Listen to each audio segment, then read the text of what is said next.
Le sommet de l'Union africaine sur la sûreté, la sécurité maritime et le développement en Afrique bat son plein depuis hier à Lomé, après donc l'ouverture officielle des activités parallèles en marge de ce grand rendez-vous. Les travaux se sont donc poursuivis ce mardi, toujours sur l'esplanade du Palais des Congrès de Lomé. Nous ferons bien évidemment grand écho des travaux de ce sommet dans cette édition. Nouveau heurt entre policiers et étudiants ce lundi à Johannesburg, en Afrique du Sud bien sûr. La colère des étudiants contre la nouvelle hausse des frais universitaires ne faiblit donc pas. Troisième semaine de manifestation, mais les forces de l'ordre aussi ne lésinent pas sur les moyens de dispersion. Nous y reviendrons dans cette édition. Eh bien, c'est sa toute première sortie officielle depuis son renversement à la tête du Burkina Faso en 2014. Et là, nous parlons du président déchu, Blaise Compaoré, renversé d'ailleurs par la rue, jusque-là exilé en Côte d'Ivoire, se nationalisant. Ce lundi, il a rendu visite à l'ancien président ivoirien Henri Konan Bédié. Jusque-là, rien n'a filtré de l'entretien des deux hommes. Merci de nous choisir sur la radio-télévision d'État Santé. Bonsoir à tous. Bienvenue à ce grand rendez-vous du journal du soir sur votre chaîne.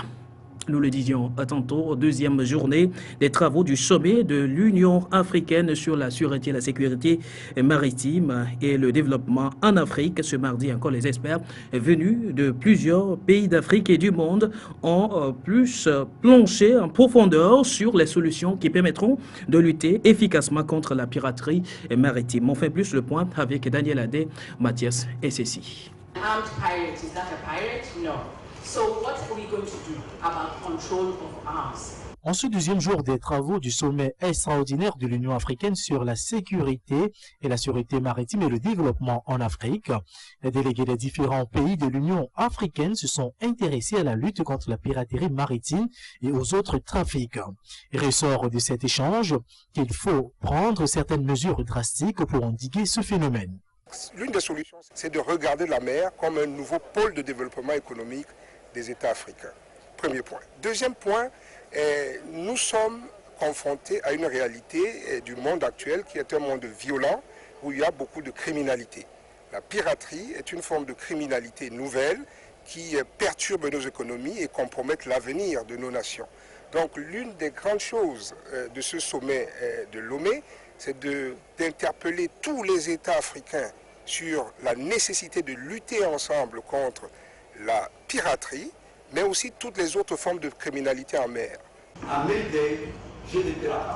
La piraterie maritime a de graves conséquences sur les économies marines des pays affectés par ce phénomène. Elle risque cependant de changer de lieu d'opération, d'où la nécessité de prévenir cette nouvelle forme de piraterie. Il faut aujourd'hui, n'est-ce pas, au-delà de la piraterie traditionnelle en haute mer, se tourner vers les nouvelles formes de criminalité. Et tout à l'heure, je citais l'exemple de l'attaque du coffre-fort de la présidence de la République de Guinée équatoriale par des pirates venus de la mer. C'est ça, c'est ces nouvelles choses-là. On peut attaquer une présidence de la République, on peut attaquer une banque. Une banque a été attaquée au Cameroun par des pirates venus de la mer.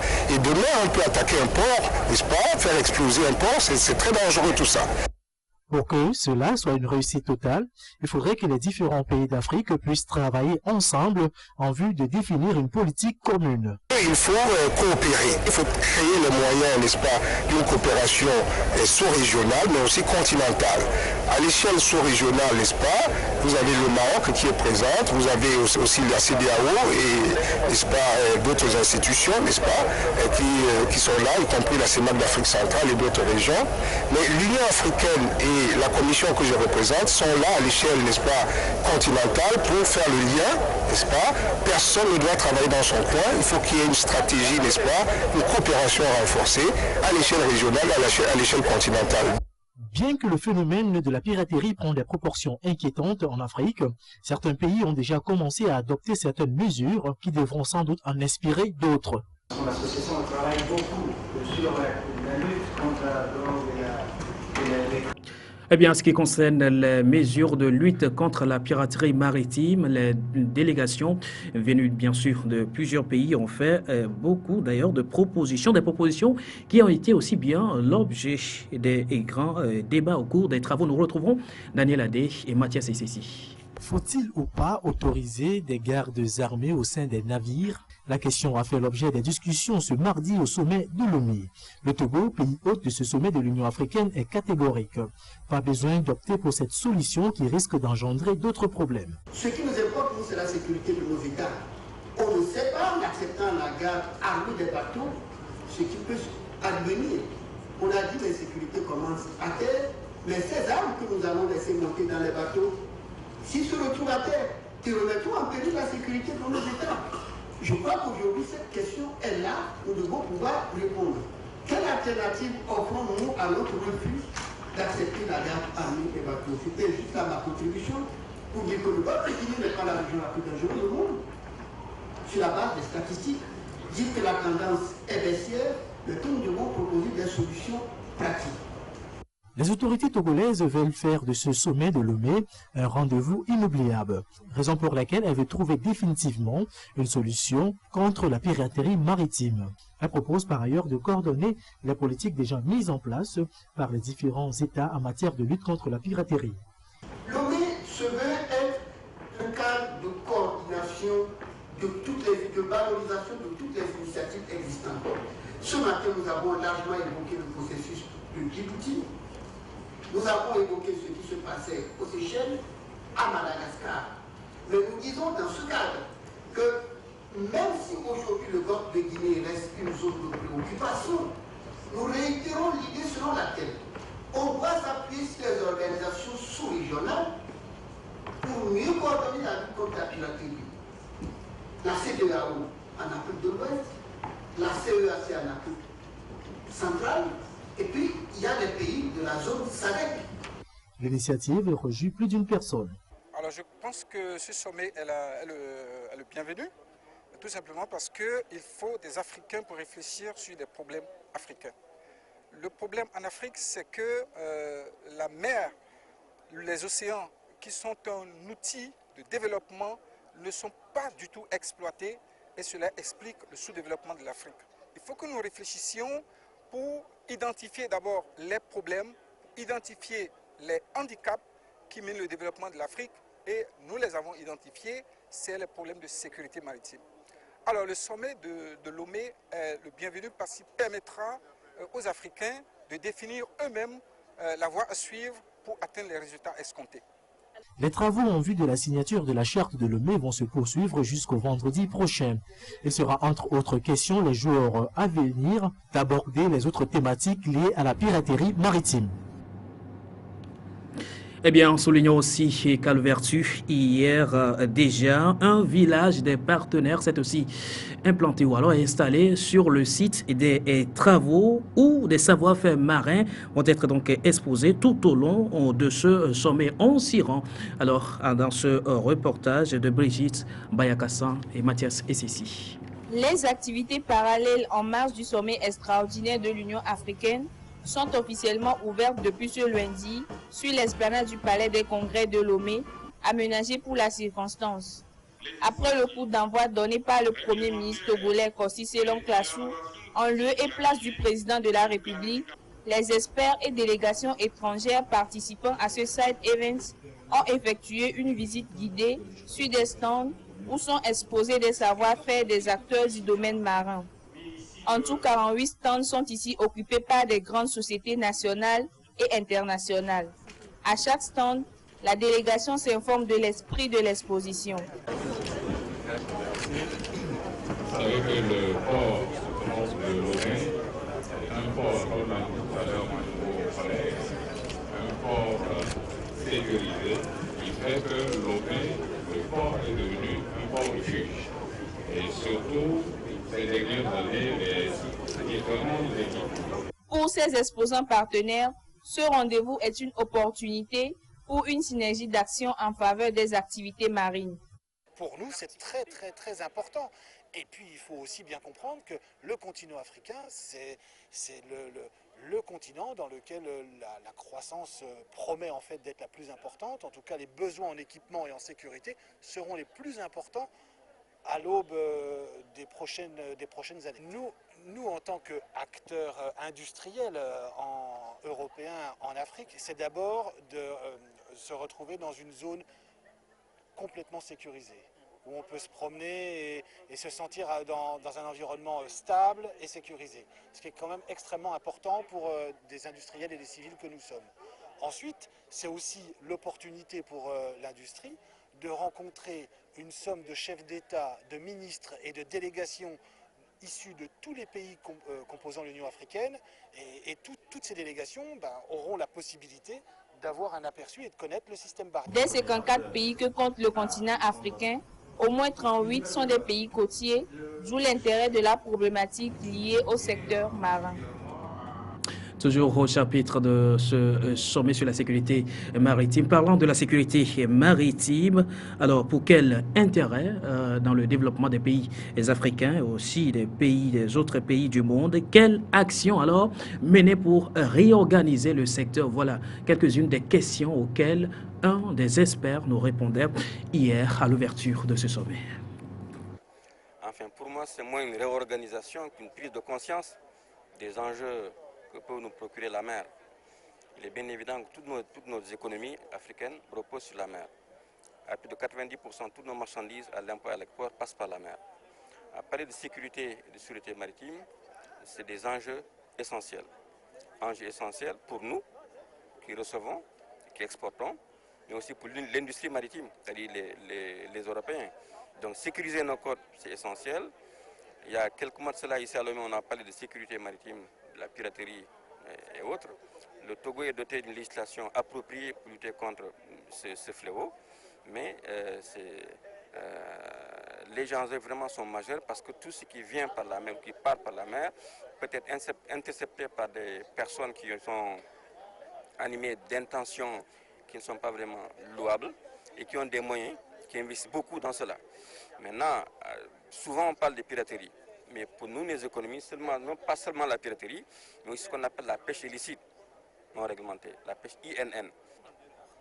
Les mesures scientifiques, c'est d'abord, évidemment, les normes qu'il faut élaborer. Le Togo, pour le moment, est armé par rapport à cela. Le code pénal Togo a été réformé. Il y a une nouvelle loi maritime qui semble qu'il a été adoptée au mois de juillet dernier, ou qui est en voie d'être adoptée. Du point de vue juridique, du point de vue scientifique, de ce point de vue-là, c'est assez important. Ensuite, du point de vue opérationnel, il faut des moyens de surveillance, des moyens pour contrecarrer. Il a été visionné tout à l'heure des schémas qui ont permis effectivement à la marine togolaise de juguler des attaques illicites dans les eaux togolaises. Et il faut beaucoup de moyens. Beaucoup de moyens pour surveiller, il faut beaucoup de moyens pour attaquer, il faut beaucoup de moyens pour lutter contre ces pirates et la pêche INN. Hors de nos frontières à présent, nouveau heurt entre étudiants et policiers. Ce lundi à Johannesburg, en Afrique du Sud, la colère des étudiants contre la nouvelle hausse des frais universitaires ne faiblit donc pas. Troisième semaine de manifestants, mais les forces de l'ordre, elles aussi, ne lésinent pas sur les moyens de dispersion, comme vous allez le voir dans ce reportage.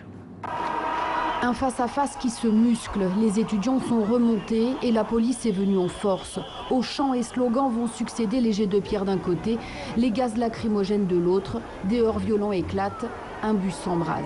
3 semaines que les élèves de l'université Wits à Johannesburg bloquaient les cours, que la fronde grondait. Alors quand hier matin, la direction a décidé de rouvrir le campus sans faire de concessions aux revendications des grévistes, des centaines de manifestants ont empêché la reprise des cours. Initialement, les étudiants mettaient en avant des arguments sociaux. Ils dénonçaient l'augmentation annoncée des frais universitaires.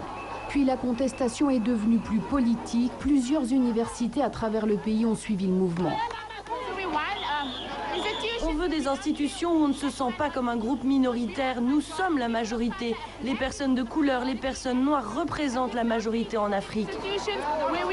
Nos institutions nous éduquent toujours selon un système eurocentrique où le racisme est présent et on ne veut plus de ça. Au Cap, les cours à l'université Stellenbosch ont aussi été perturbés. À Pretoria, la direction avait proposé une rencontre avec les étudiants pour trouver une sortie de crise. L'année dernière, le gouvernement avait dû plier et geler les frais de scolarité pour éteindre déjà la colère de la jeunesse. En Côte d'Ivoire, le procès de l'ancienne première dame ivoirienne a repris depuis ce lundi après un moment de suspension pour des raisons de vacances judiciaires. Simone Gbagbo, jugé pour crime de guerre lors de violences post-électorales en 2010. Mais jusque-là, la défense remet en cause les accusations. L'ex-première dame ivoirienne Simone Gbagbo, accusée d'avoir distribué des armes pendant la crise post-électorale, lors de la reprise de lundi de son procès pour crime contre l'humanité. Les audiences étaient suspendues depuis plus de 2 mois en raison des vacances judiciaires. Le témoin ayant accusé l'ex-première dame n'était toutefois pas présent au moment des faits. Ces accusations ont été qualifiées d'affabulation par son avocat par manque de preuves concrètes. L'accusation peine à nous trouver des témoins qui sont crédibles, qui soient capables de dire ce qu'ils ont effectivement vu et dans ce qu'ils auraient vu, qu'ils puissent avoir des éléments qui accablent Mme Gbagbo. Sinon, nous avons tous les jours des témoins et des récits. Vous voyez bien qu'il n'y a pas de lien avec Mme Gbagbo. C'est tout à fait normal que la défense doute de la qualité de certains témoins. Ça, j'aurais été à leur place, peut-être que j'allais dire la même chose. Mais c'est à chacune des parties de tirer les conséquences des propos des témoins. Simone Gbagbo est jugée depuis le 31 mai 2016 pour les crimes nés de la crise post-électorale de 2010-2011, suite au refus de Laurent Gbagbo de reconnaître la victoire de son rival Alassane Ouattara. Considérée comme une protagoniste majeure de la crise, l'ancienne première dame est également poursuivie pour crimes contre l'humanité par la CPI. Mais Abidjan refuse son transfèrement à La Haye, malgré plusieurs requêtes de la Cour, affirmant être en mesure d'assurer à l'ex-première dame une justice exemplaire sur le sol ivoirien.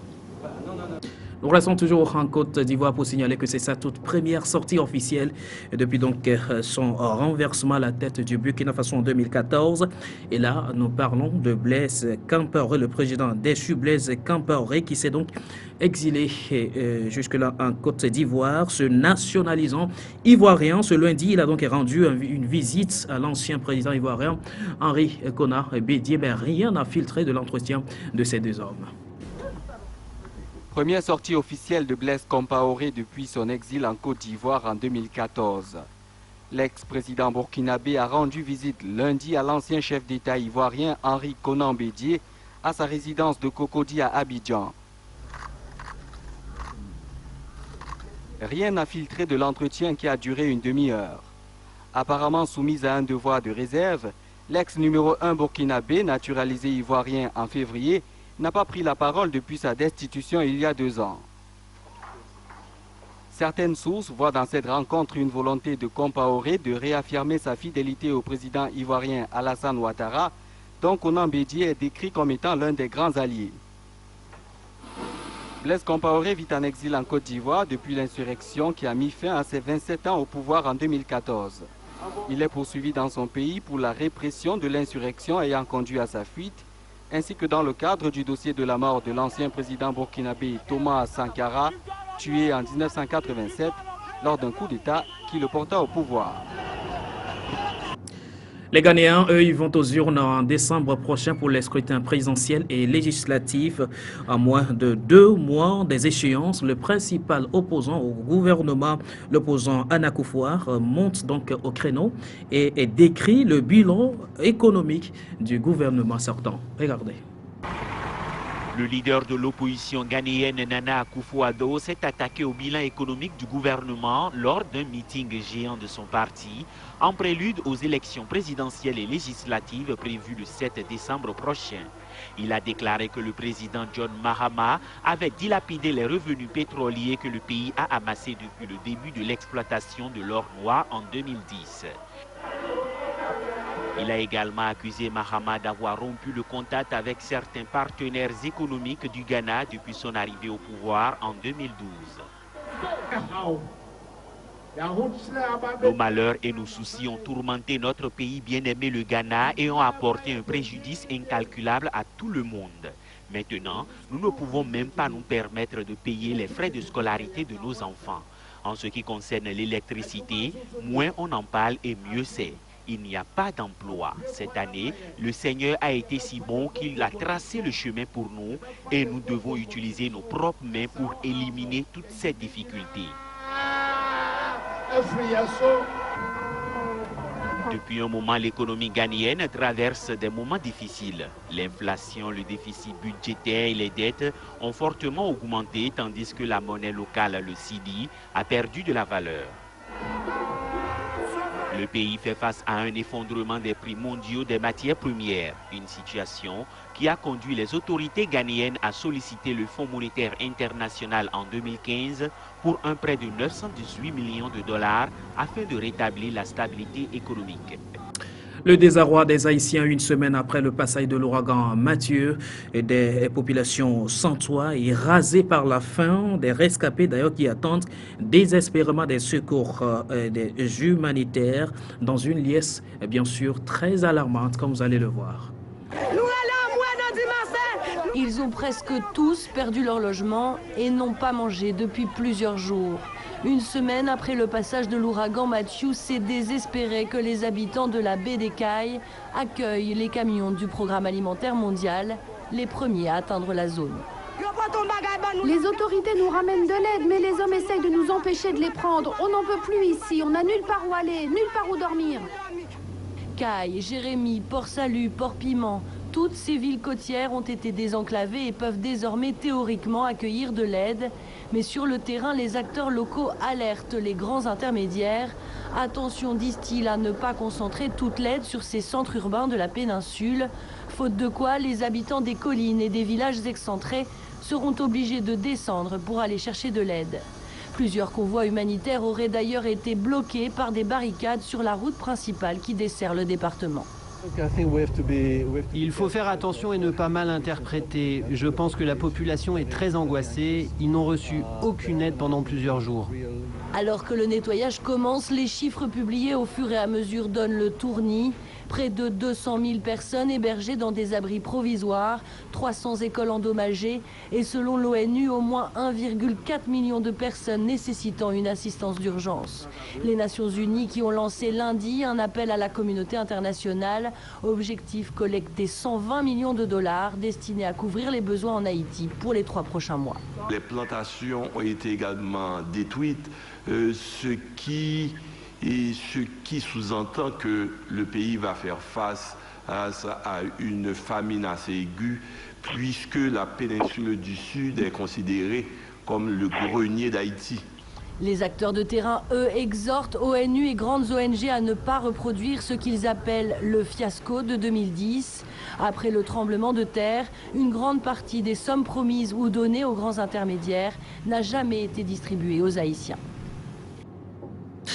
Aux États-Unis, Donald Trump, l'homme aux grandes polémiques, candidat des Républicains, poursuit contre toute attente d'ailleurs sa campagne présidentielle. Et pour le milliardaire, la parole n'est pas donc aux sondages qui ne sont pas pour l'instant à sa faveur, mais plutôt aux populations qui décideront en sa faveur, selon lui, en novembre prochain. Regardez. Tu veux retourner vers tes parents ou tu veux rester avec Donald Trump? Un peu de baume au cœur pour le candidat républicain hier. Et pourtant, le débat houleux de dimanche a laissé des traces, un débat lors duquel il a accusé Bill Clinton de viol. Le dernier sondage national donne désormais 11 points d'avance à son adversaire démocrate, une manipulation médiatique selon lui. Ils sont tellement malhonnêtes. Sans les médias, Hillary Clinton ne serait même pas élue comme employée de fourrière. Et de fait, personne ici ne reproche à Donald Trump ses propos misogynes révélés le week-end dernier. C'est du langage d'homme. Ça ne me dérange pas. Les hommes parlent comme ça et pas les femmes. Le mari de Hillary Clinton a fait pire et elle-même a fait pire aux femmes concernées. Mais à la tête du Parti républicain, la scission est désormais consommée. Hier, le président de la Chambre des représentants l'a dit en petit comité, Paul Ryan refuse de faire campagne à ses côtés. Son objectif de sauver le plus de sièges républicains au Congrès lui attire une réplique cinglante. Paul Ryan devrait s'occuper du budget, de l'emploi, de l'immigration illégale plutôt que d'attaquer le candidat républicain. Comment faire campagne alors qu'ils sont déjà 40 sénateurs et représentants à avoir retiré leur soutien aux milliardaires? Pour Donald Trump, la dernière ligne droite de cette campagne ressemble de plus en plus à une traversée du désert. Voilà qui referme cette édition. Merci de l'avoir suivi, mais on se quitte à présent sur l'essentiel dans les titres. Nous l'avons dit, le sommet de l'Union africaine sur la sûreté et la sécurité maritime et le développement en Afrique bat toujours son plein à Lomé depuis hier. L'ouverture officielle n'a été donc sous l'égide du Premier ministre Kokosi et c'est l'homme. Et donc les travaux qui sont poursuivis de ce mardi. Nouveau heure entre policiers et étudiants ce lundi à Johannesburg, en Afrique du Sud. La colère des étudiants contre la nouvelle hausse des frais universitaires ne faiblit donc par troisième semaine de manifestation. Vous l'avez compris, les forces de l'ordre également n'ont pas manqué de moyens pour les disperser. Eh bien, c'est sa toute première sortie officielle depuis son renversement à la tête du Burkina Faso en 2014.